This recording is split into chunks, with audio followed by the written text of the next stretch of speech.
ও মাই god, scooty খুলতেই কিন্তু কি অবস্থা বলতে, আর কিন্তু অনেক বড় চাক কিন্তু দেখতে পেলাম। গাড়ির কন্ডিশন কিন্তু ভীষণ খারাপ, গাড়িতে কিন্তু ফায়ার নেই, এবার গাড়িটা বসেছিল। ব্যাটারির অবস্থা ভীষণ খারাপ, সেলফ হয় না, মানে ব্যাটারির লাইনটা কিন্তু আসে না।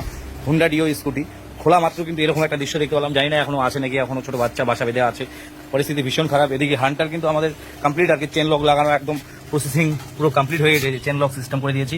আর যে কোনো বাইকের যেগুলো চেন লক নেই, ইয়ামার MT R15 KTM ডিউক থেকে আরম্ভ করে বিভিন্ন যেগুলো চেন লক নেই, সেই কাজগুলো কিন্তু আমি অ্যাভেলেবেল করি। তো হান্টার মোটামুটি কমপ্লিট, শুধু ব্যাটারিটা চার্জে দিয়েছি। ব্যাটারি কিন্তু ভীষণ কমপ্লেন, রয়্যাল এনফিল্ড হান্টার এগুলো বড় ব্যাটারি আছে আর কি, TZ9। আর এদিকে প্লাটিনা 100-এর পেছনের chain kit, brake shoe, coupling lever তো ভীষণ খারাপ। তার সঙ্গে কিন্তু ক্লাস প্লেট কিন্তু আমরা খুলেছি, ইঞ্জিন অয়েলের কন্ডিশন কিন্তু ভীষণ খারাপ ছিল। এই যে দেখতে পাচ্ছ যে ব্যালেন্সের যে উপরের যে পার্টটা দেখতে পাচ্ছ, এটা কিন্তু মানে এতটা জ্যাম হয়ে গেছে, এতটা টাইট আর কি, কিছুতেই বের হয় না। আর এখন এটার পিছনে সত্যি মানে অনেক টাইম নষ্ট হবে, অনেক খাটনি। একমাত্র মিস্ত্রিরা জানে, যারা মিস্ত্রি লাইনে আছে আমার ভাই বন্ধুরা, তারাই বুঝতে পারছে। আর বিশেষ করে প্লাটিনার যে 100 সিরিজের যে প্লাটিনা এবং বক্সার AT ক্যালিবার, এই সমস্ত বাইকের কিন্তু ভীষণ জ্যাম থাকে, এটা টাইট থাকে, যার কারণে কিন্তু ভীষণ সমস্যা। আর এমনিতে ধরো যে খোলা যাবে, কিন্তু খুলতে গিয়ে দেখো নষ্ট হয়ে গেল, ভেঙে গেল, সেদিকটা কিন্তু মাথায় রাখতে হবে। তাই কিন্তু মিস্ত্রির যে চাপটা সম্পূর্ণ ডিফারেন্ট।